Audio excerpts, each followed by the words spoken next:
Entró en la reunión general como si acabara de recitar una frase de sinergia de una charla TED.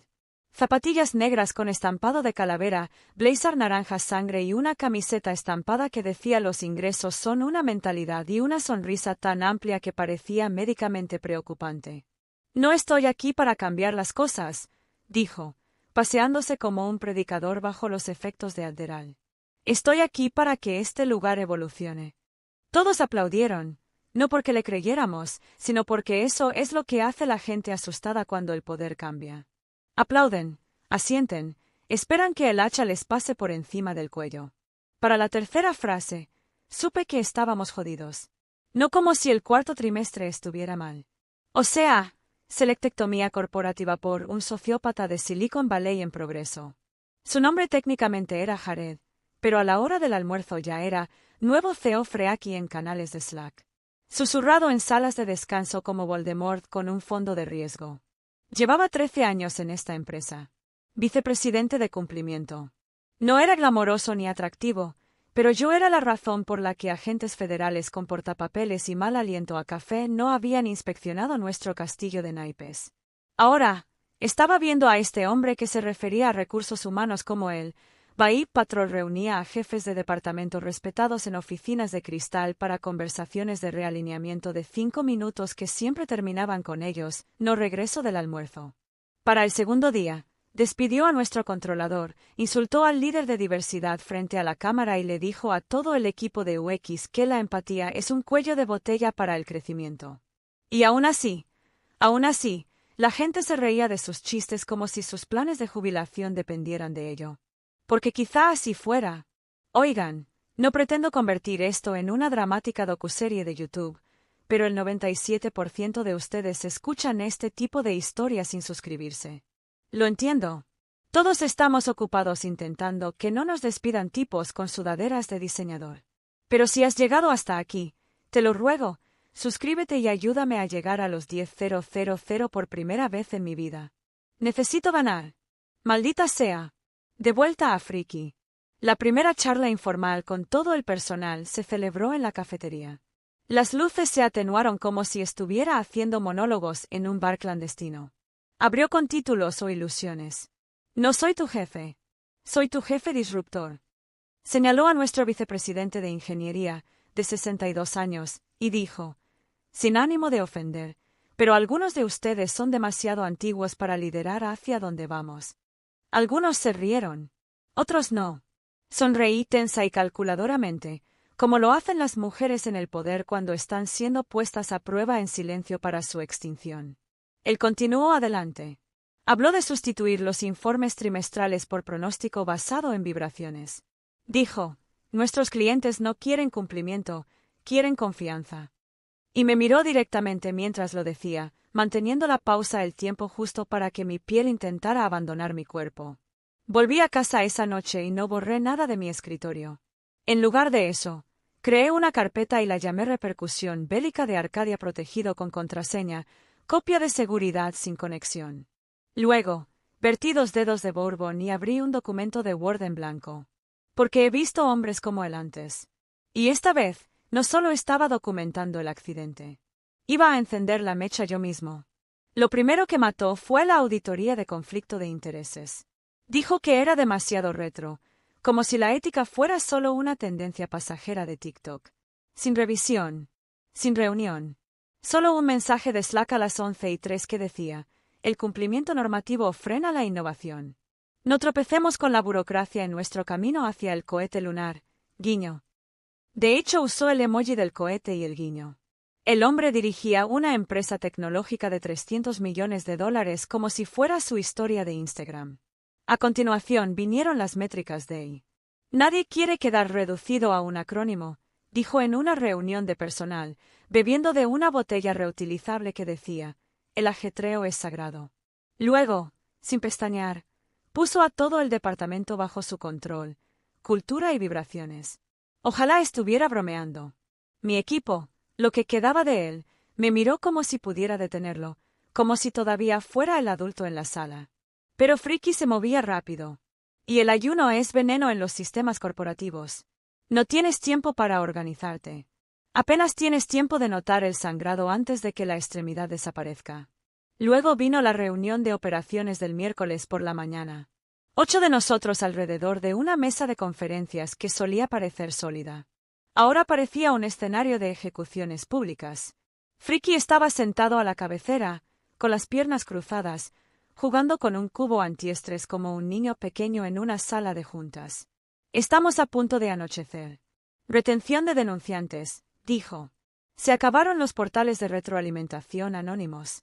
Si alguien tiene un problema, puede mirarme a los ojos como un adulto. Levanté la mano. Eso viola 3 protecciones federales y nuestra propia legislación interna. Me interrumpió con una sonrisa que debería haber sido citada por toxicidad en el lugar de trabajo. Vamos, dijo riendo entre dientes. Ya no necesitamos a la policía de recursos humanos. Sigues atrapado en el jardín de infancia del cumplimiento. Esto ya es cosa de adultos. Risa, real y nerviosa. Vi a un ejecutivo junior golpear la mesa como si estuviera haciendo una audición, Síndrome de Estocolmo, el musical. Y ahí fue cuando lo sentí. El cambio. Ni miedo.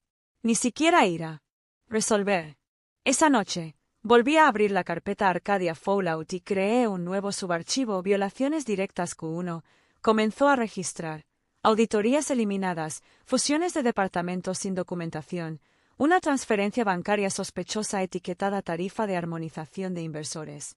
Nada sexy, nada que llame la atención, solo cimientos podridos, del tipo que derriba imperios cuando se tira de la viga correcta. Comencé a grabar reuniones de Zoom, a almacenar mensajes de voz y a archivar hilos de Slack. Era imprudente, pero no estúpido. Él sabía lo que hacía y yo también. Llamé a mi antiguo compañero de habitación de la Facultad de Derecho, ahora en las profundidades de la SEC, y casualmente le pregunté cómo funcionan las protecciones para los denunciantes después de su despido. Ella se rió, hizo una pausa y dijo, ¿por qué está pasando algo? Todavía no, dije. El aire huele a gasolina. Y cuando hay gasolina, basta con una cerilla. Entonces comencé a afilar el mío. Todo empezó con el calendario. Un día estuve en 3 reuniones de presupuesto, 2 paneles de contratación y una implementación de cumplimiento para nuestros socios de la UE. Los siguientes, los grillos. Mi agenda se secó como una advertencia. Las reuniones se reprogramaron repentinamente. Los hilos en los que fui etiquetado desaparecieron. Cada vez que intentaba unirme a una llamada de estrategia, me salía la rueda de la muerte girando en Zoom seguida de un educado UI, enlace equivocado. Luego llegó el correo electrónico de recursos humanos. Línea de asunto, revisión de rol temporal. Sin saludo. Solo 2 frases. Como parte de nuestra reestructuración, su puesto está en evaluación. Por favor, espere a que se tomen decisiones finales o se intensifique la situación durante este periodo. Sin plazos, sin motivos, sin persona de contacto, solo niebla digital. Cuando respondí pidiendo una aclaración, recibí un rebote. Probé Slack y lo dejé en visto. Intenté entrar a su oficina, pero estaba cerrada. Yo era el vicepresidente de cumplimiento. Ahora yo era empleado de Sching. Técnicamente todavía estaba en la nómina, pero funcionalmente era un fantasma. Durante el almuerzo, una gerente de proyecto junior a la que asesoré evitó el contacto visual como si le debiera el alquiler. Mi propio asistente susurró, dicen que eres intenso. Quizás no seas de equipo, ¿verdad? Intenso. Así es como llaman a las mujeres que no se ríen de la manipulación corporativa. Volví a casa, vertí 2 dedos de lo que quedaba en el armario y me quedé mirando la pantalla. Sin parpadear. Sin respirar. Luego creé un nuevo documento. Título: El expediente del iceberg. Subtítulo: Lo que Jared se perdió mientras jugaba a ser Dios. En el interior, cronologías de auditorías finalizadas, capturas de pantalla de aprobaciones de proveedores falsificadas, discrepancias entre los ingresos reales y el crecimiento trimestral informado. Un mensaje de Slack donde un gerente intermedio literalmente preguntó, ¿se supone que debemos falsificar la presentación de testimonios de clientes otra vez? Todo ello con marca de tiempo, neutral, frío, sin adjetivos, solo datos afilados como una cuchilla. Incorporé códigos federales, anoté políticas y cité la doctrina de la SEC como si fuera escritura. Y por cada mentira que intentaron decir, apilé recibos como ladrillos. Yo no grité. No irrumpí en las oficinas exigiendo respuestas. Eso era lo que esperaban: emoción, arrebato, algo que justificara la campaña de rumores. Pero les di silencio. El tipo que respira tras puertas cerradas y le crecen los dientes. El viernes por la tarde recibí una invitación del calendario de Google etiquetada Chat de alineación profesional. 15 hombres. Sin remitente. Sin contexto. Hice clic tal vez. Luego volví a mi archivo y seguí escribiendo. Porque cuando empiezan a hacerte el invisible es cuando te vuelves más peligroso. La traición llegó en pantalones caqui y chaleco Patagonia. Cray, mi antiguo mentor. Hombre que solía guiarme a través del lenguaje contractual línea por línea, como si fuera un sensei de mitigación de riesgos legales.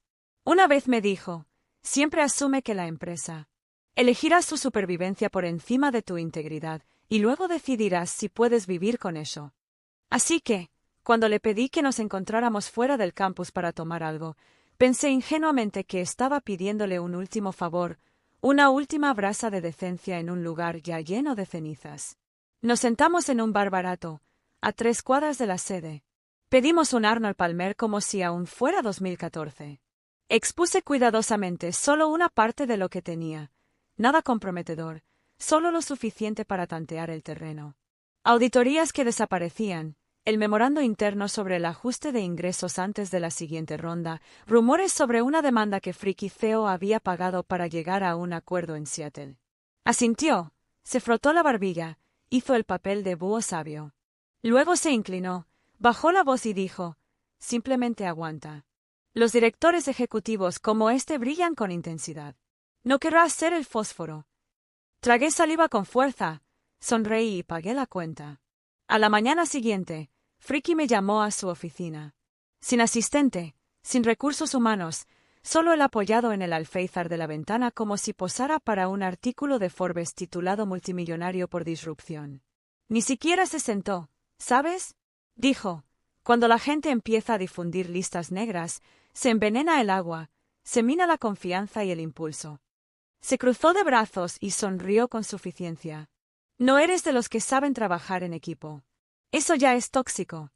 Parpadeé una vez, solo una vez.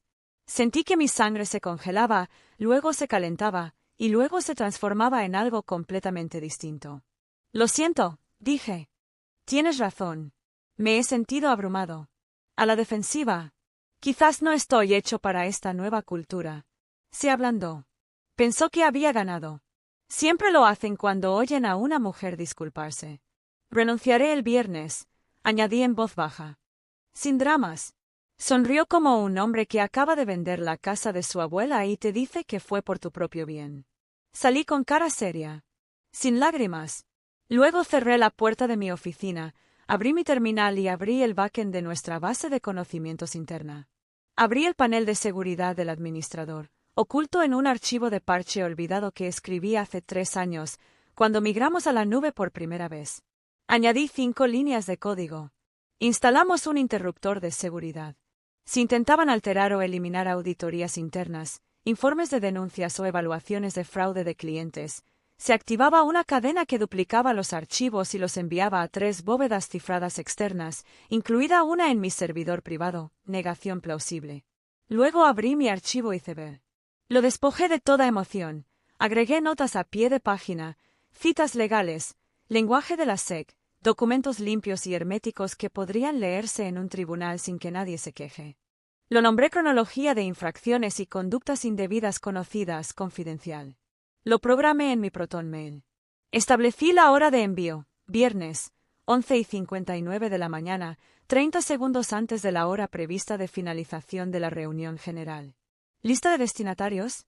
Copia oculta para todos los inversores importantes, miembros de la junta directiva, contactos regulatorios y 2 periodistas de investigación que conocí de una investigación anterior sobre una demanda colectiva.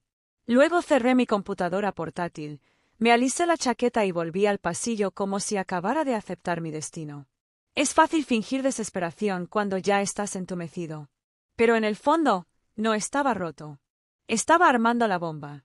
Lo que pasa con permanecer en silencio durante tanto tiempo es que la gente empieza a olvidar que estás en la habitación. Y ahí es cuando hablan demasiado alto. Para el miércoles, ya me había convertido en espectro completo. La gente dejó de saludarme en el pasillo. Mi presencia los ponía nerviosos, como si fuera la versión de recursos humanos de un diagnóstico terminal. Incluso Friki me pasó en el pasillo sin saludarme, lo cual consideré una victoria. Los narcisistas pierden interés una vez que piensan que has aceptado el papel de escenario de fondo. Ese mismo día, me comuniqué con Lily. Lily, ex asociada de cumplimiento, ahora investigadora en una firma que elabora perfiles de riesgo para inversores con alto poder adquisitivo.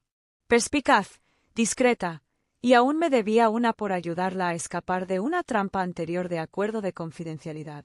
No hablamos por correo electrónico. Ni siquiera por teléfono. Conduje 2 pueblos más allá y le entregué una unidad USB en el estacionamiento de un Panera como si estuviéramos en un piloto de Netflix sobre espionaje suburbano. Ella me envió un mensaje 3 horas después. Estas proyecciones están manipuladas. 4 de los informes de inversores que incluyó son matemáticamente imposibles. Le pedí que estuviera segura. Ella respondió, claro que sí. Y no eres el único que huele. Isaac. Charla. Silencio. Preliminar. Eso me impactó profundamente. Ya había visto contabilidad creativa antes, pero esto era un delito. No estábamos hablando de manipular cifras. Estábamos hablando de fabricar contratos falsos con clientes e inversores. Habían estado cenando un filete hecho con tofu y Photoshop. Necesitaba una verificación, algo interno, algo personal. Así que le escribí a Chloe. Chloe no era nadie en teoría, solo una asistente auxiliar de uno de los miembros de la junta, pero era inteligente, observadora y, lo más importante, lo había superado todo. Una vez, durante la hora feliz, me dijo que la cultura de la empresa era una charla TED envuelta en una fiesta universitaria con pestañas postizas. Entonces, inventé un pretexto alegre. Me ofrecía invitarla a tomar algo después del trabajo y, a mitad de un plato de hummus compartido, le dije, extraoficialmente, la gente está hablando de lo de Seattle. Su rostro se tensó como un fallo técnico. No habló de inmediato. Solo dio un largo sorbo a su bebida y se quedó mirando la mesa como si ésta contuviera la absolución.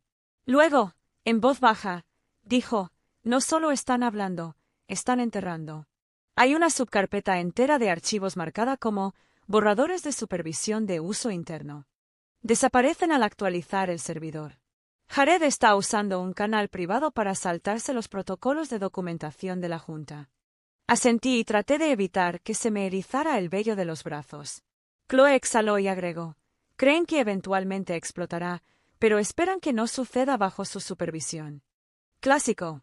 Los cobardes apostaban a que el techo no se derrumbaría antes de que se les pagaran las bonificaciones. De vuelta a casa, actualicé el archivo iceberg, agregué capturas de pantalla, aclaré el lenguaje e inserté una sección titulada Supresión conocida de divulgaciones reguladas con notas a pie de página, referencias cruzadas, lo justo para que cualquiera con un doctorado en jurisprudencia pueda detectar el fuego bajo el humo. La pieza final. Probé el interruptor de seguridad. Activé manualmente un escenario de eliminación en una cuenta ficticia. El protocolo funcionó. 3 bóvedas se iluminaron en verde. Luego miré el reloj. 42 horas y 12 minutos hasta la detonación. Friki estaba en el escenario ensayando su asamblea pública como un mesías tecnológico. Pero yo ya había visto su evangelio y estaba escribiendo el capítulo final. A las 8:03 de la mañana del jueves por la mañana llegó mi obituario corporativo. Derechos de acceso actualizados, con efecto inmediato. Mis canales de Slack estaban en gris. Los paneles de administración estaban bloqueados. El calendario estaba en blanco. Ni siquiera pude confirmar mi asistencia a la reunión general, ya que técnicamente se esperaba que asistiera. La empresa no me había despedido. Me habían amputado. Sin anuncio, sin agradecimientos. Sin hoja de despedida manchada de café junto a la impresora. Solo un tranquilo purgatorio digital. Estaba vivo y respiraba, pero ya no estaba allí. Creían que estaban siendo astutos.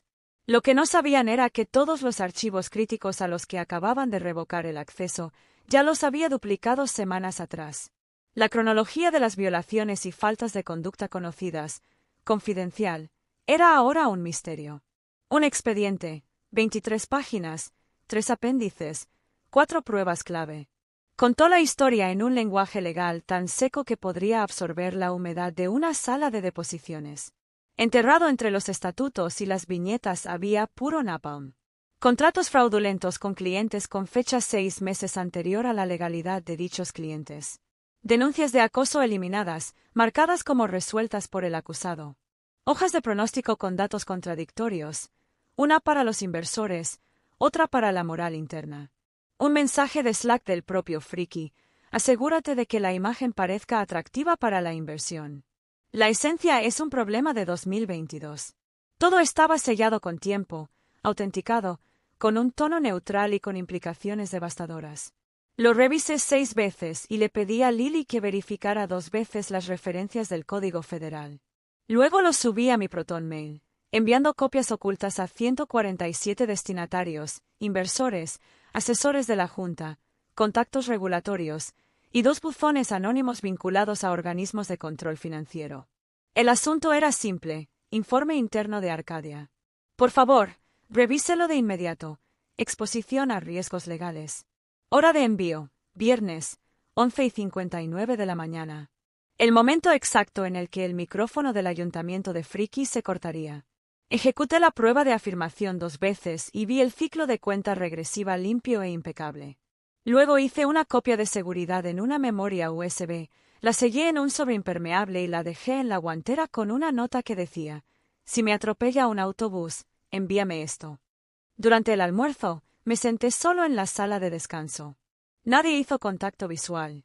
Una mujer me rellenó el té como si fuera contagioso. Bien. Que finjan que ya me fui. Aplaudirían mañana mientras Friki daba su gran discurso, sonriendo mientras hablaba de nuevas visiones y limpiezas de legados. Asentirían cuando mencionara mi salida como si fuera una nota al pie, pero nunca verían lo que lo golpeó. Porque lo que pasa con los monstruos trajeados es que no esperan que los tranquilos escriban el elogio. Y el mío estaba listo. Mañana, exactamente a las 11:59, le entregaría el suyo. Envuelto en un asunto y firmado con silencio.